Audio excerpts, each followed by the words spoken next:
help with the back end. Thank you, Yufeng. Do we have Steve, Tyler? This is Michael. I'm not seeing him here yet, so we'll give him another minute.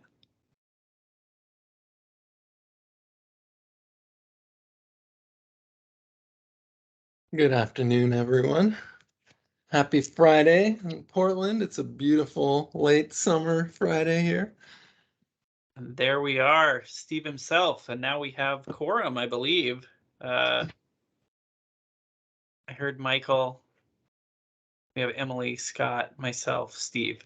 Are we all set as you understand it as well, Steve? Yeah, I think we're ready to go.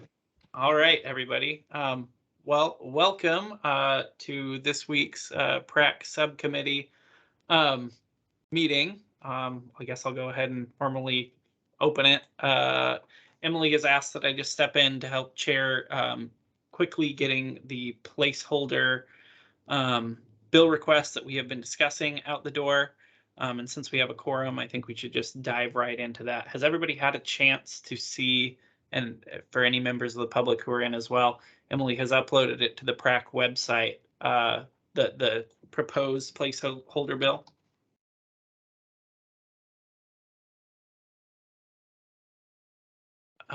Did anybody have... Sorry. Tyler, were you asking us or the public? Sorry, I was confused.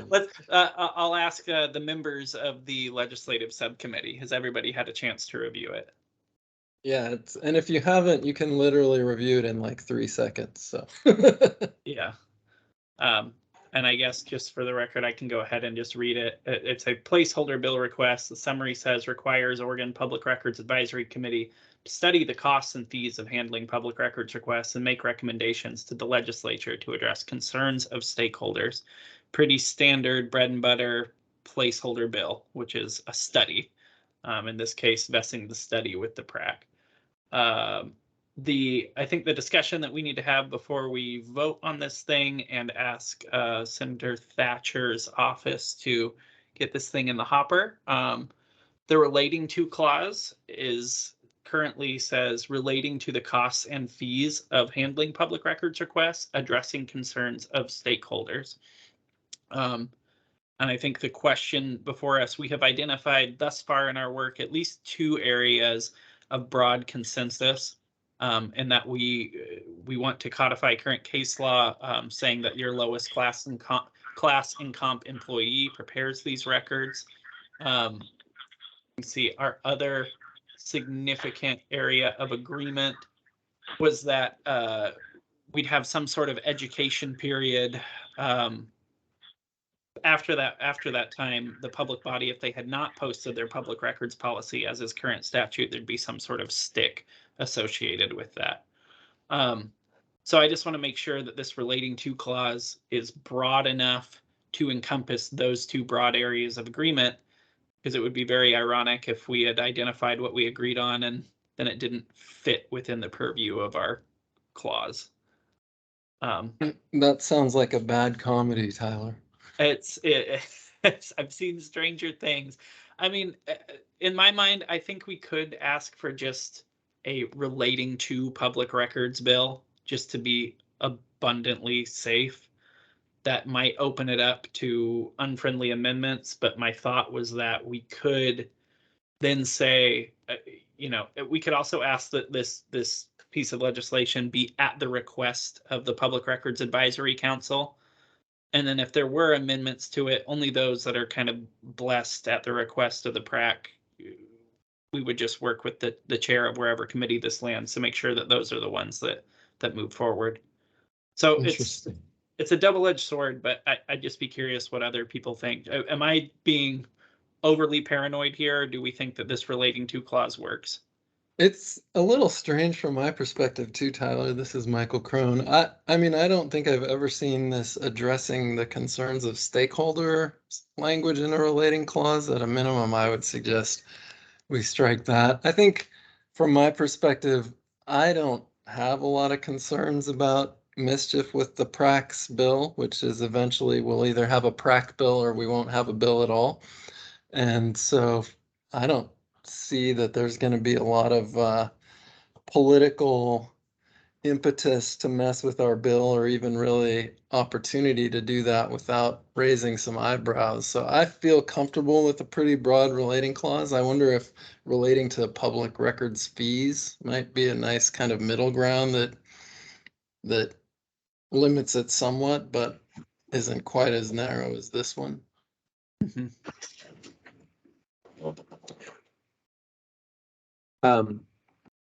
Tyler, I had a comment. I agree with Michael that I'm not really like once it goes to the legislature, it's no longer our bill anyway. I mean, I guess putting the at the request of does seem like maybe a good idea to give us some kind of control. But yeah, I mean, if somebody's going to hijack the bill, they're going to hijack the bill, and we're not, as not a people who are not elected members of the legislature, there's not a lot we can do about it. Excuse me. I would say, I think if we're going to go with the broad relating to, I would go with just public records rather than public records fees, because I think what Emily was doing was pointing to the cost issue more generally. And I think there are, we have talked about transparency by design, and one of the things that I'd like to discuss at some point is the idea of a further study on that. So that would be my inclination, is just say public records. I think I share that inclination, Steve. I think if we say public records, that just gives us freedom later in this process. If we have a eureka moment and we all agree, but it doesn't neatly fit with costs or fees, then we are covered in being able to throw it in here. I think another thing is we could also, tell Senator Thatcher, we have these two broad areas of agreement. When you're, submitting this to LC, can you just make sure we have an expansive enough relating to clause? And hopefully that covers us as well. Yeah, you guys don't need to spend any energy if you're trying to convince me on relating to public records. I'm definitely on board for that. I'm curious what Scott and Emily think.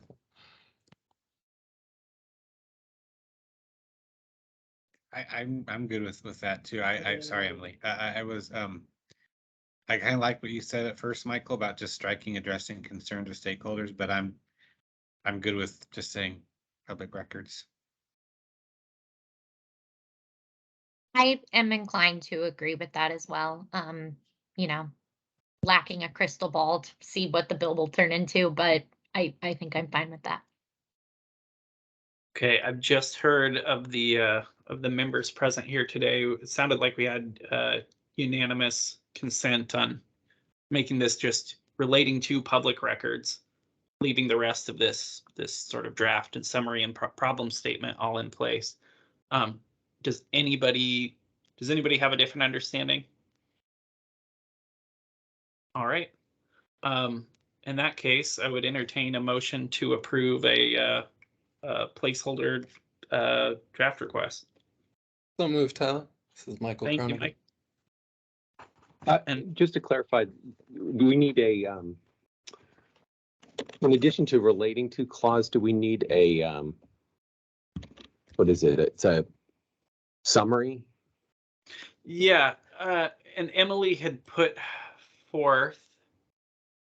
So yes, there's a form you fill out when you put something, when you send something to legislative council. Basically, in layman's terms, you just say, here's the problem and here's the solution.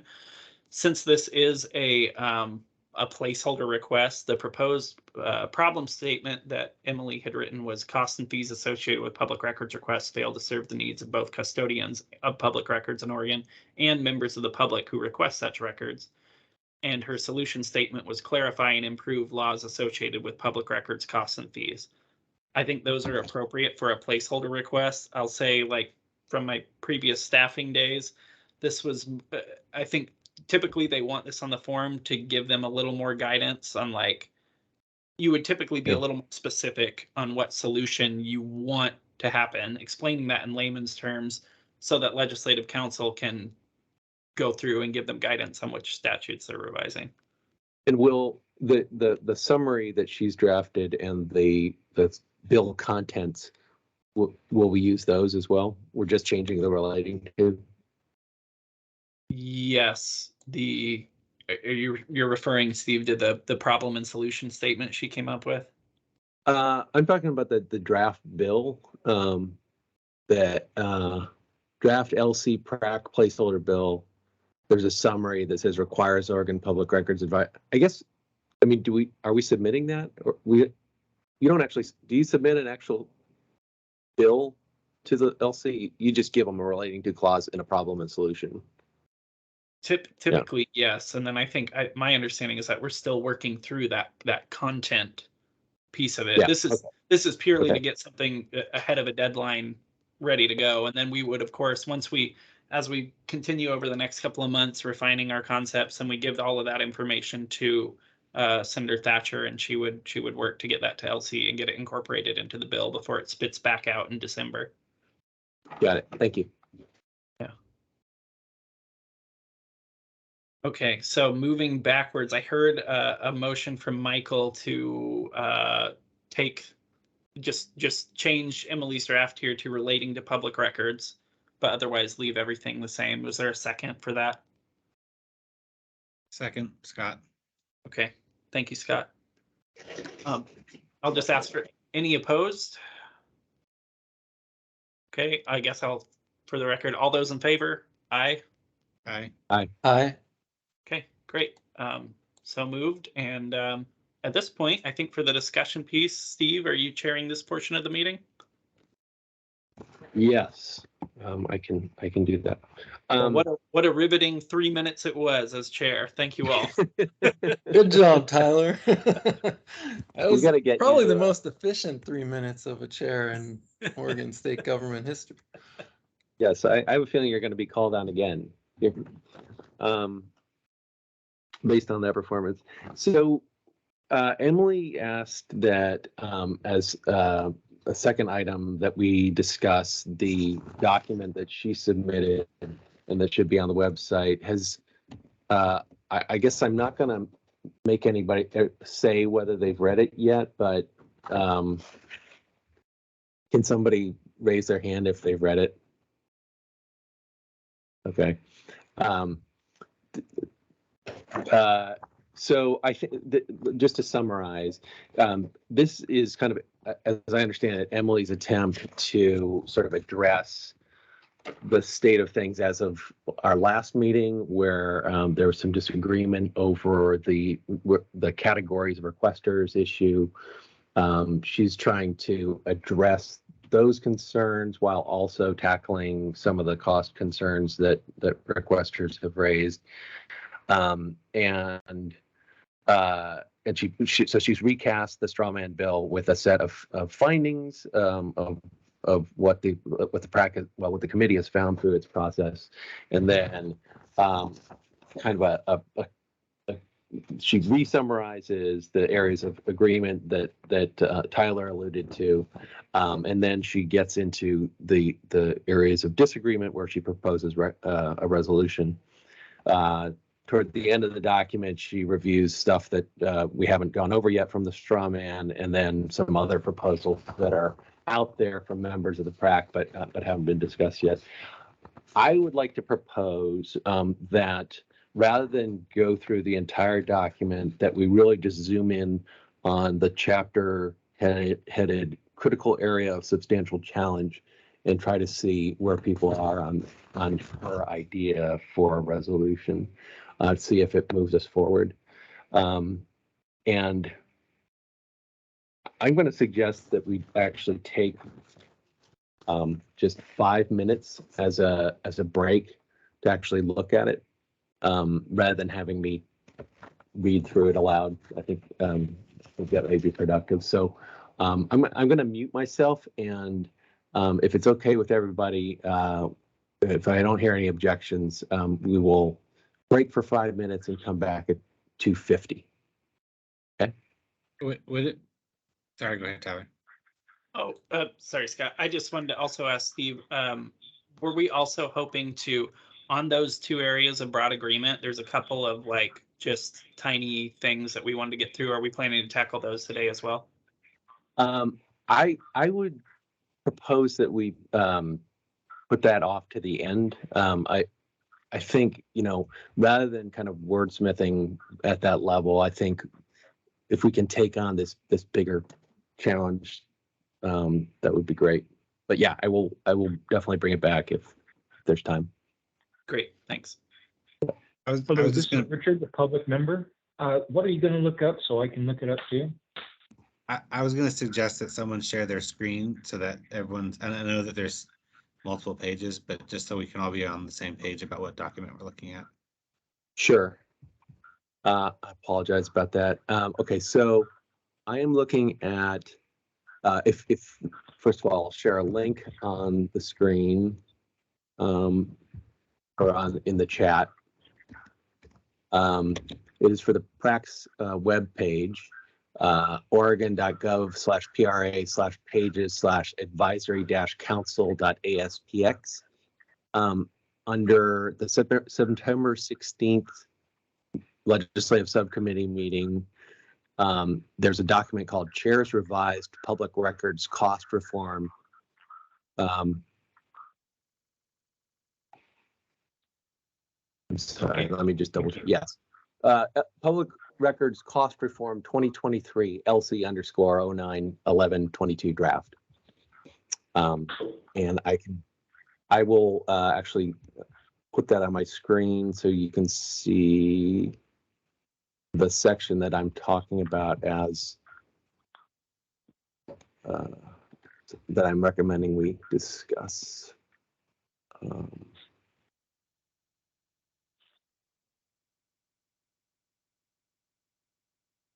Okay.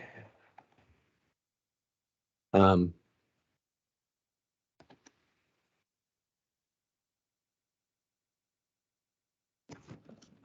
sorry, I am not able to change to share immediately.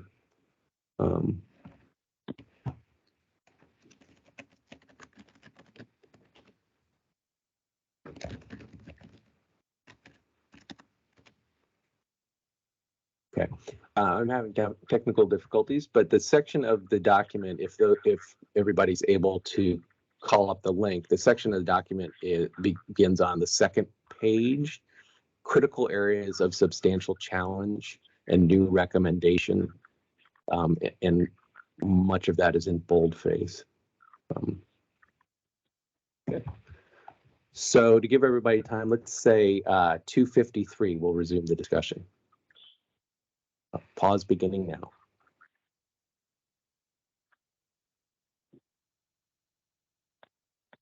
I wish I had a talent to entertain the members of the public who are here for this. I can't think of a good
Okay, and we're back.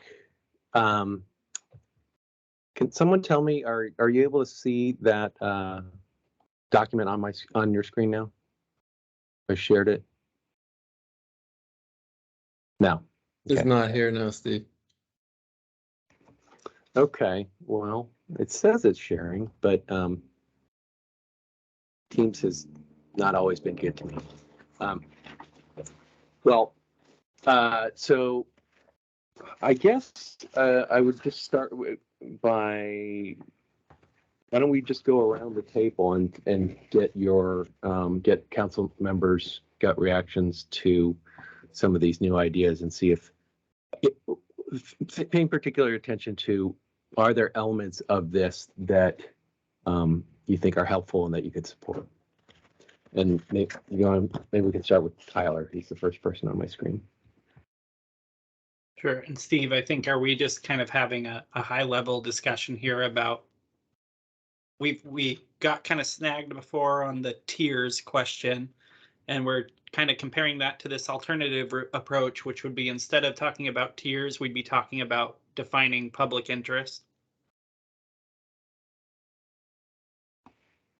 Yeah, I think however you want to characterize what this section does. Yeah, I think just a high level discussion of whether, I guess even if independent of the tiered approach question, are there elements here that you think are helpful, and what are they? Sure. I think I'll be brave and go first. And sure, I think that there are elements here that are helpful, and kind of going back to what Todd said at our last meeting, over and over again, for both public bodies and requesters, this sort of inability to speak the same language leads to a lot of consternation.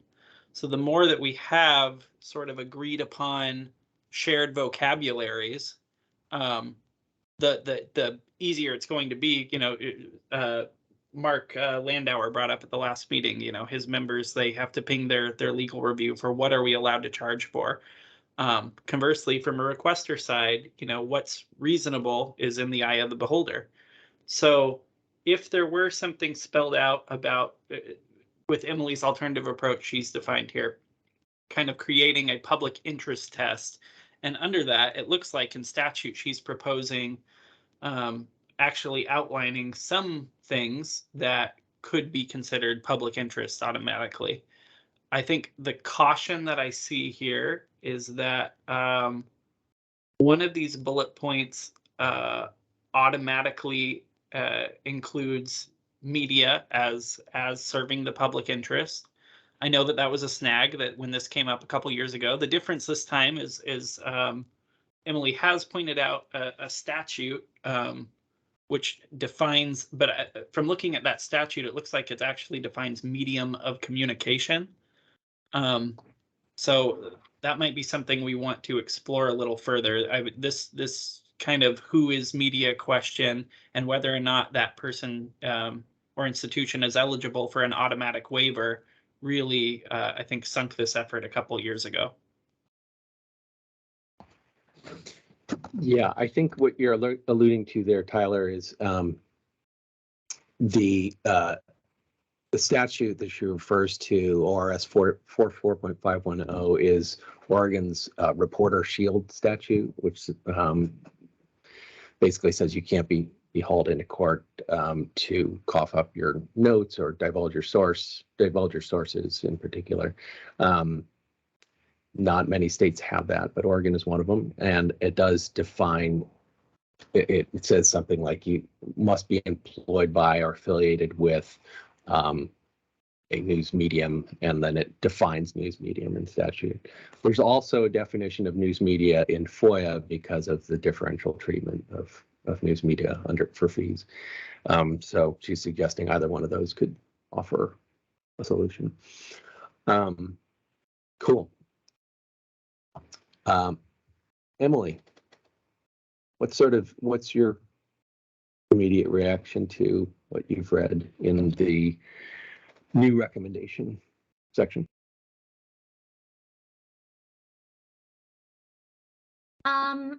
I like some of this. I don't think that defining media using those statutes is right. I also think that I'm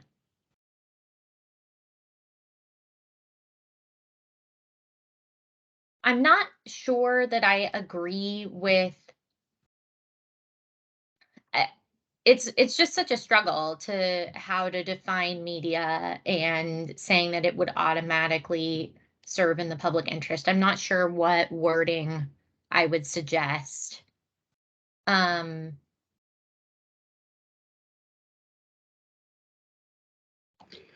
You mentioned you thought that statute was not right. Can you expand on that? What's I mean, just that it is, and I had it pulled up a second ago. Where did it go?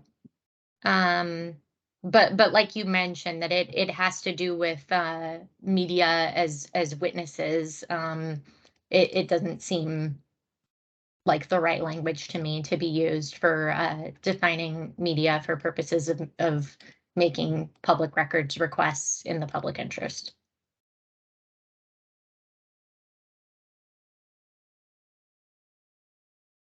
because of the subject matter that's the concern that Both because of the subject matter and because of the actual definition. Here it is. I found the window. I have too many windows open.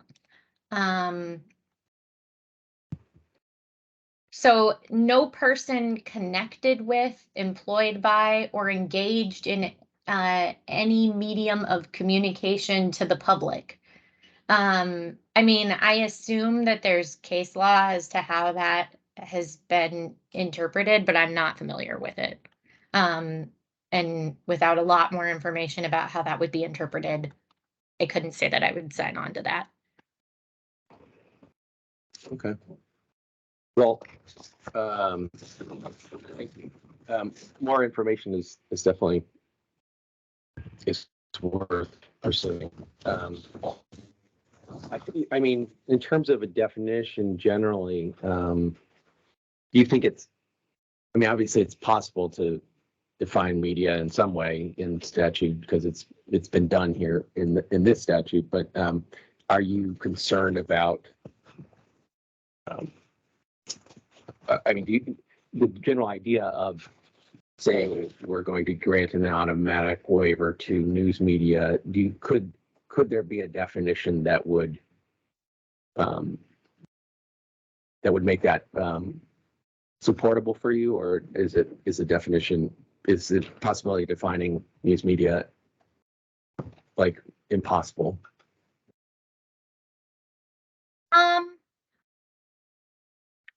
I think that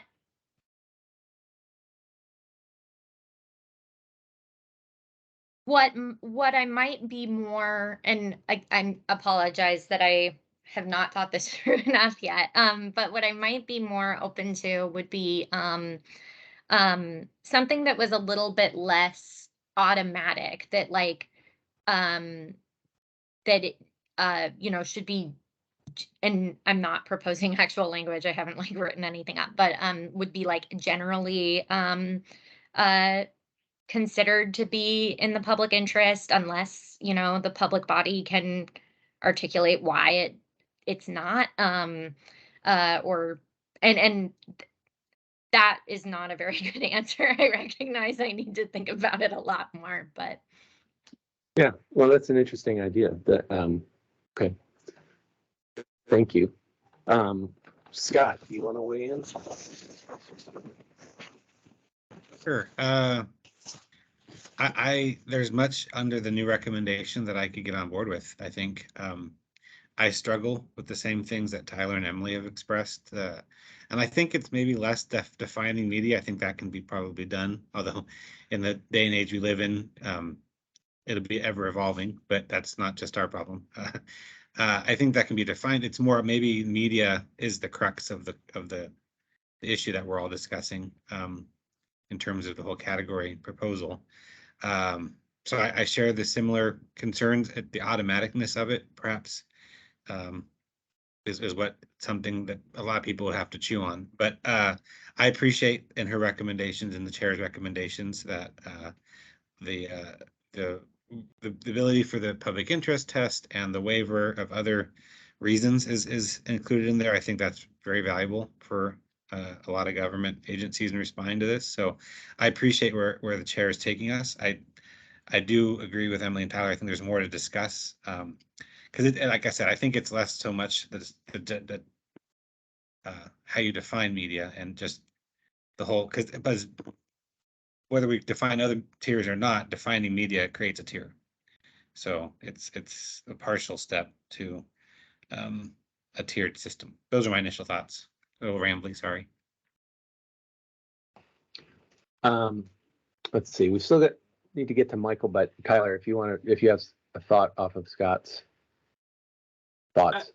I've actually been noodling on something that Emily pointed out here, and I'm wondering if there isn't a way to, right, currently the public body can determine the public interest test.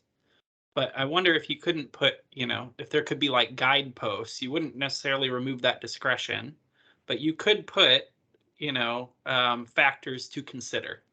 And you could consider something like community concern. You could consider something like your readership base, something like that.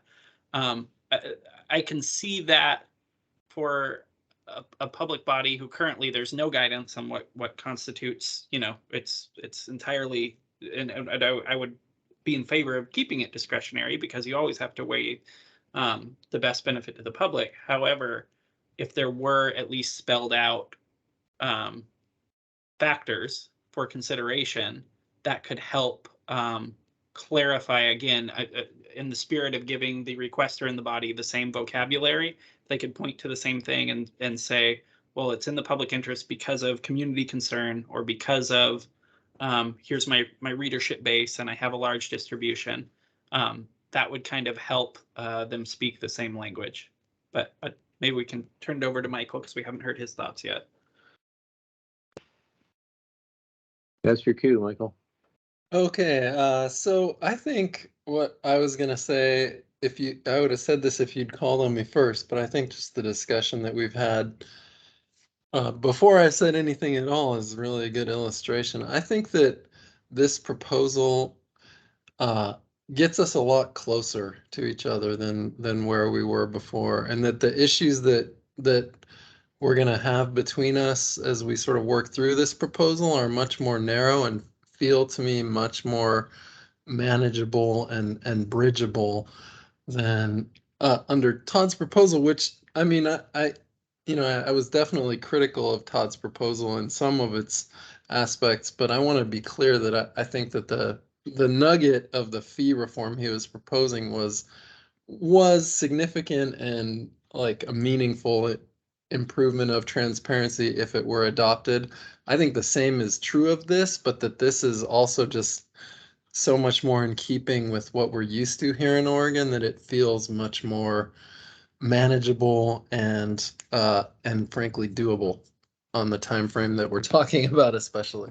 So I think Emily's done a great job here, and some of the discussion that Emily and Tyler and Scott were talking about areas of concerns. I can already, and Emily sort of pointed to a thing that is common in the law, which is a burden shift, right? So I think what she's describing is if it's the media and the public body is going to deny the public interest fee waiver, then the burden maybe should shift to them to actually explain it, and rather than it being discretionary, it will be discretionary still, but only if they can really explain why it's not actually in the public interest to grant a fee waiver in some amount.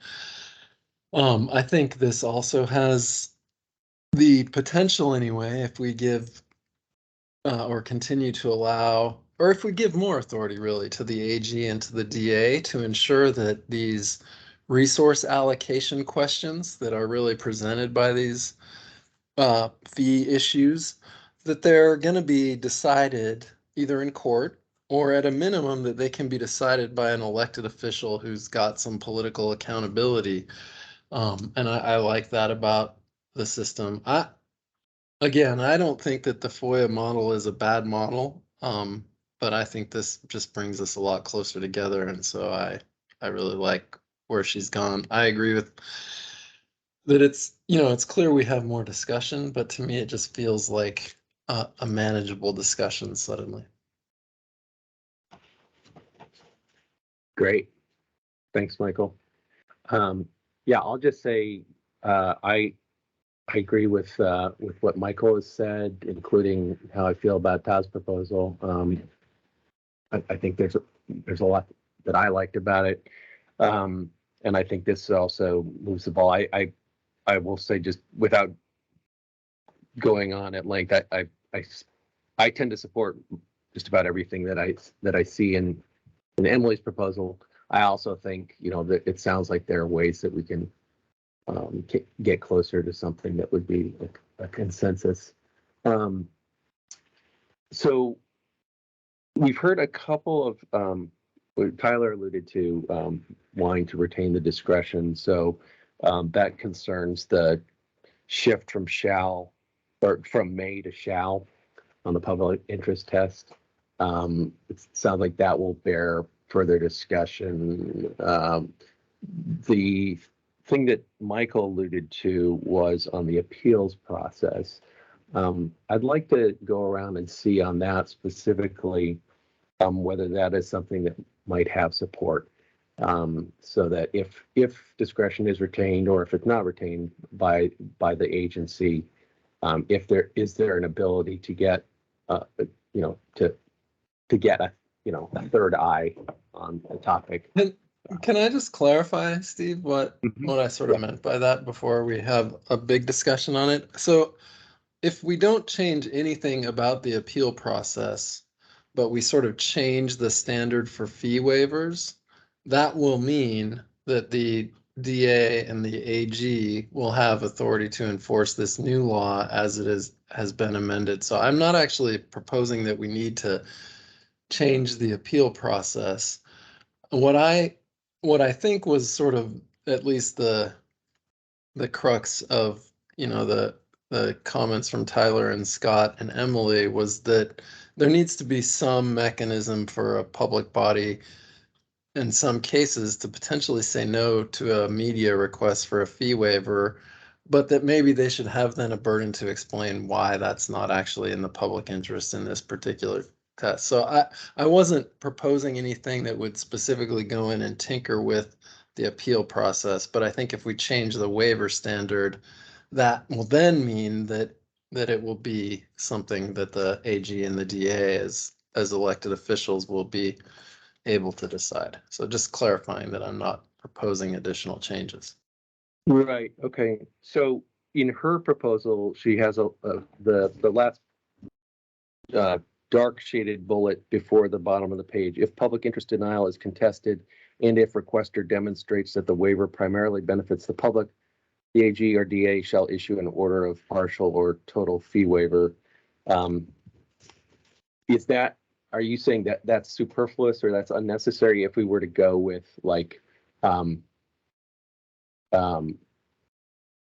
shifting the burden of the public body to show no public interest? Yeah, I think that would be, we don't need to separately change the appeal standard, because the limit on the AG's and the DA's authority here is not anything specifically in their appeal statutes. It's that under the waiver statute, the public body has discretion, so they have to find an abuse of discretion. Right. So if we change the discretion by turning it into a burden shifting sort of process, then I think we're covered.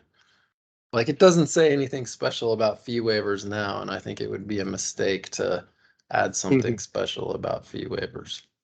I think I follow you. So are you saying you would change her second bullet point rather than saying make it shall not may? How would you, what's the language that would capture what Emily suggested?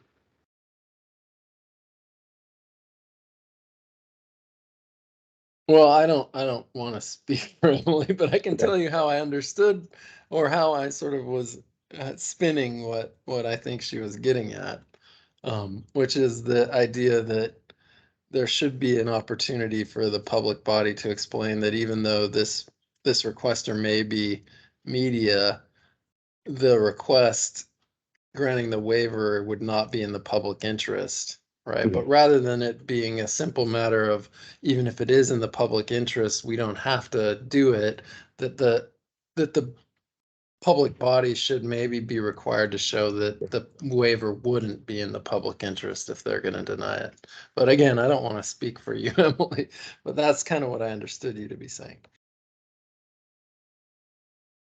Do you want to respond, Emily, or is that? I'm so sorry. I was reading other parts of the document. Could you repeat that? Oh, ouch. So I'm talking for Emily and she's not even listening. That's even worse. I'm sorry. No, on my part, worse. No, I was just saying that I understood you to be suggesting that the public body should be able to say no, but maybe it, even for a media fee waiver request, but only if the public body could actually show that in this case it would not serve the public interest to grant a waiver.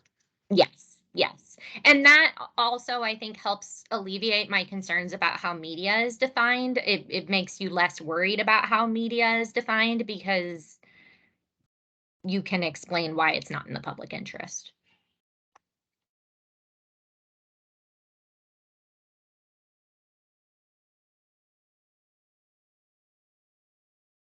So, I mean, a way we could work this in potentially would be that a public body shall grant a waiver to the media unless the public body can satisfy its burden of showing that that would not be in the public interest in the particular case. Something like that would be language that would accomplish what we're talking about. And I don't know, that doesn't feel unreasonable to me. It feels like it should get at both the concern on the media side and on the other side. And I think the other, and this is just going back to saying nice things about what Emily's done here, is that we're not taking away anyone else's ability to get a fee waiver in the public interest, right? We're just sort of clarifying that in general we see the work of the press as serving that interest, but acknowledging that maybe sometimes it won't. And I think that is a reality of the 21st century.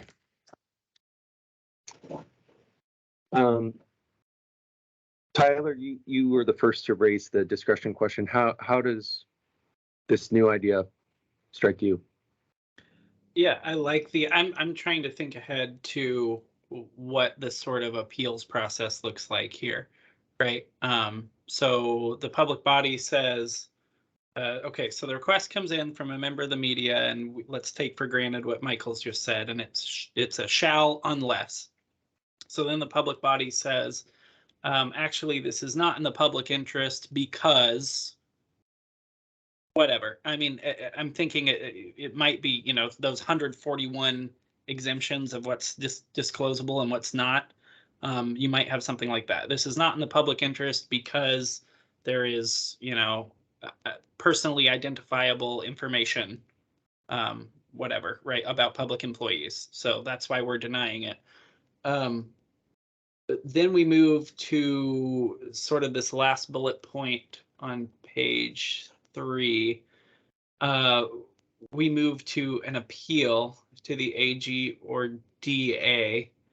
We heard in testimony and on comments on Todd's draft that there were a lot of de facto denials because the DAs, this is not their area of expert. This was put upon them. This was mandated upon DAs to be the adjudicators here. Is there any concern there? I'm trying to figure out if we're just passing the buck and again creating more mandated work on somebody who's not, they were not. This is not their area of expertise to be adjudicating public records requests. Or does it just end when the public body says, actually, no, it's not in the public interest, and here's why? Well, I think it's not, Tyler, creating new work in the sense that I think what we're discussing here is close enough to existing law that it's really just providing, like, I don't think it's going to create new fights. I think the DAs are getting these appeals now. It would just be changing the standard slightly of it, but meaningfully of what they were expected to do with these kind of appeals. Certainly our office is getting appeals now that challenge denials of fee waivers, and I expect that at least in larger counties, DAs are getting them at least somewhat regularly too. So I wouldn't expect to be creating new work so much as just changing what they're doing. You know, I think that the first we really heard about the DA process was from Todd. And that is an issue that I mean, I guess I've said this before, but our office also has a 7-day deadline to answer these, but we've never run into trouble getting additional time from requesters when we need it. We just ask them for an extension, and they're willing to grant it precisely because they know that if we're unable to, you know, do our job and they don't grant the extension, the effect of that is that they've automatically lose. And so they have no incentive really to withhold reasonable additional time.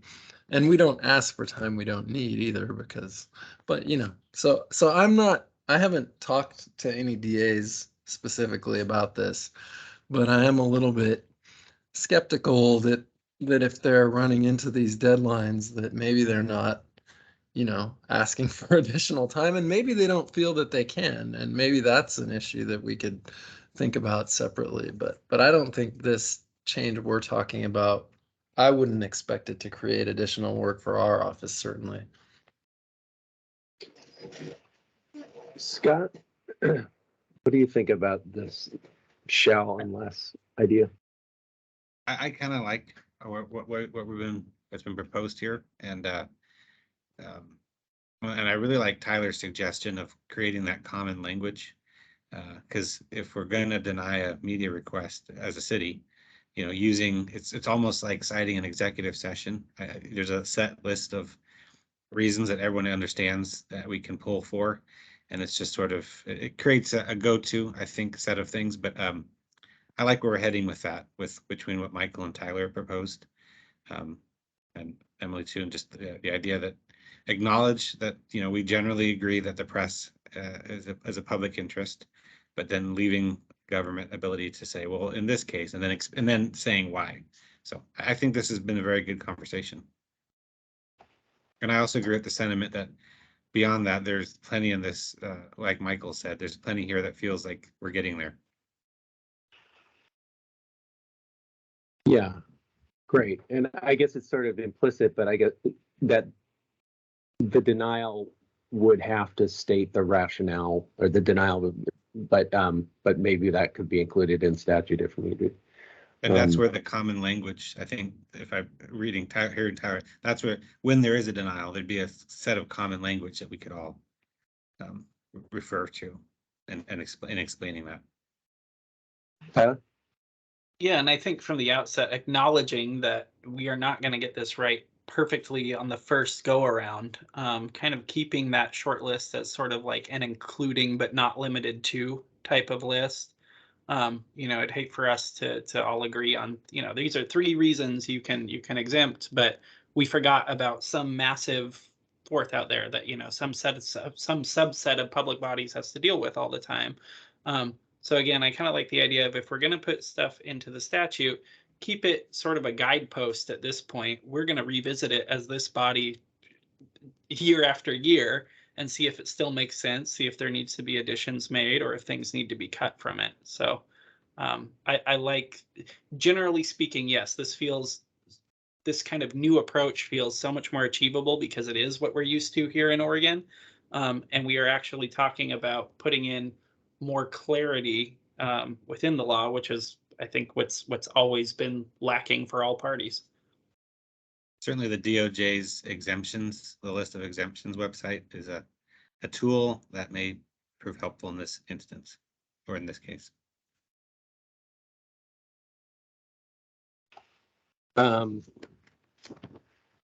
Great. So I suggest we adjourn. No, just kidding. It's true. No, I honestly sort of feel like we've identified, at least among the five of us, a fairly narrow area for further conversation that I think I mean, really are going to want the entire subcommittee to be a sort of, first of all, in agreement with what the five of us seem to be in agreement upon, but also to be participants in sort of refining it. So, I mean, I know it's maybe ridiculous to actually adjourn an hour into our meeting, but it does feel to me like we've reached the point where I feel like we have something and we need buy-in from our whole subcommittee at some point anyway, which isn't to really say we can't keep talking about it now, but I do kind of feel you there, Steve. Yeah, I mean, I will say, even the things on which the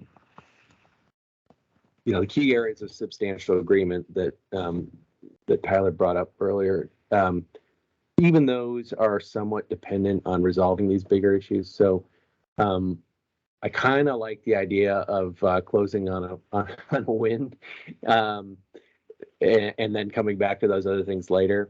Tyler, would you feel okay about not tackling that today? That's fine with me. I noted that Emily had just put in those kind of A and B questions under the highlighted portions. I think we could knock them out really quickly, but let's do the George Costanza thing. We got our win, and I'm out. Emily, Scott, what your thoughts? Go out on a high. I'm open either way. Okay. Well, then I vote for adjournment if somebody wishes to make that motion. So moved. Second. Okay. All in favor? Aye. Aye. Okay. And you guys are great. This was a wonderfully chaired meeting.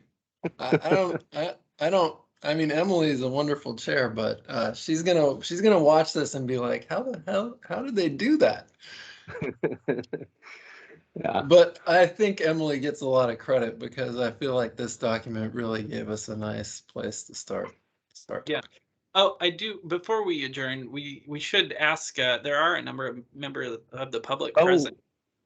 Yes. Yes. So Thanks, Tyler. That was a total goof on my part. But yeah, that's why there are two of us.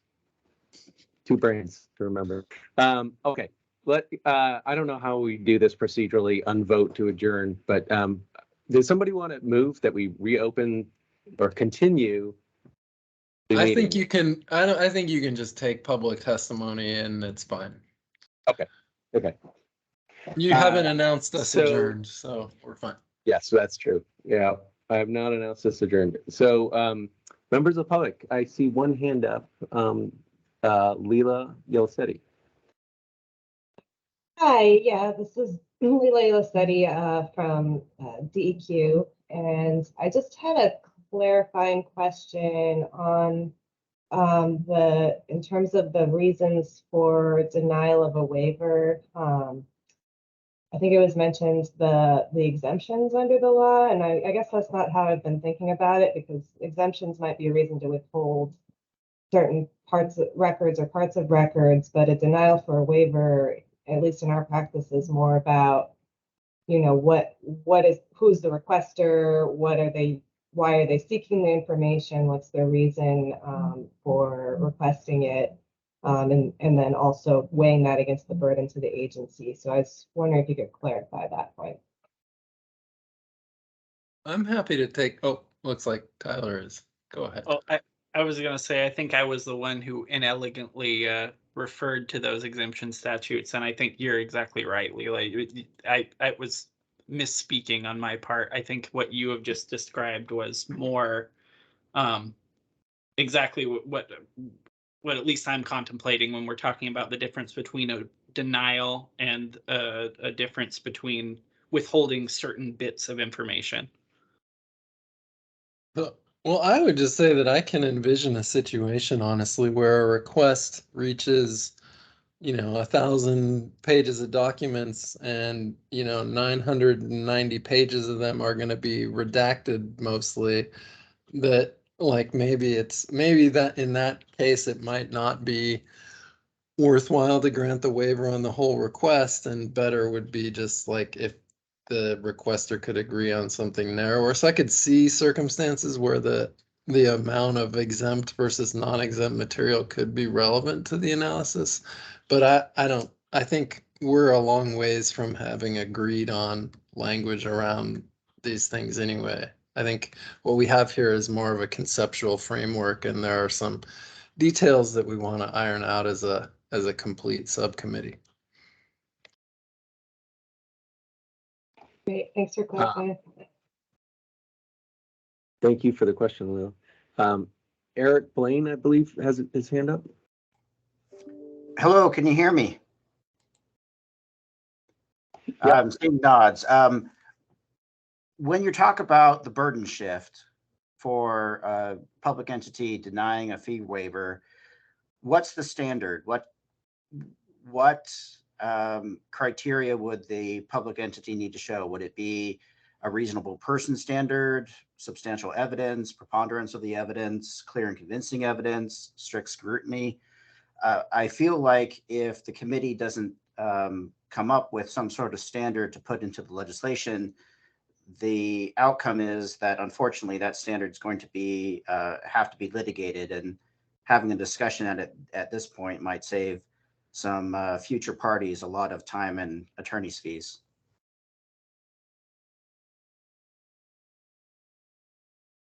I would actually, if I may, because I don't think we had gotten that far in this conversation, but Eric, do you have some sort of standard in mind? With the disclosure that I work for a public entity, it would seem to me that a reasonable person standard would be the starting point. That if a reasonable person, the public body making that decision, has a reasonable basis to say, we do not want to give the fee waiver for this purpose, that would be the standard.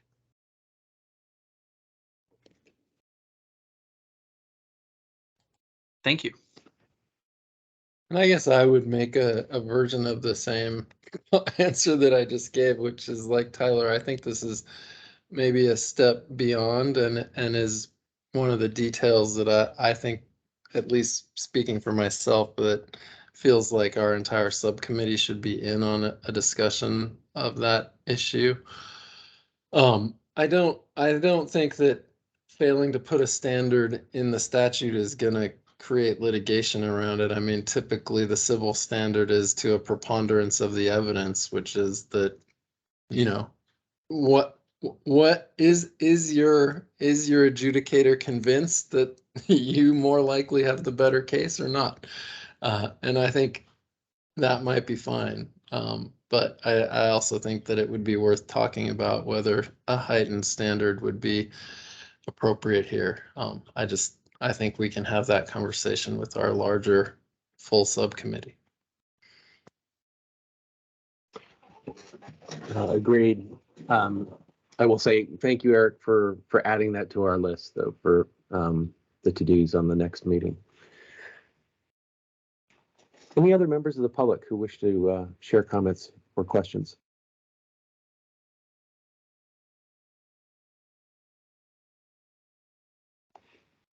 Okay.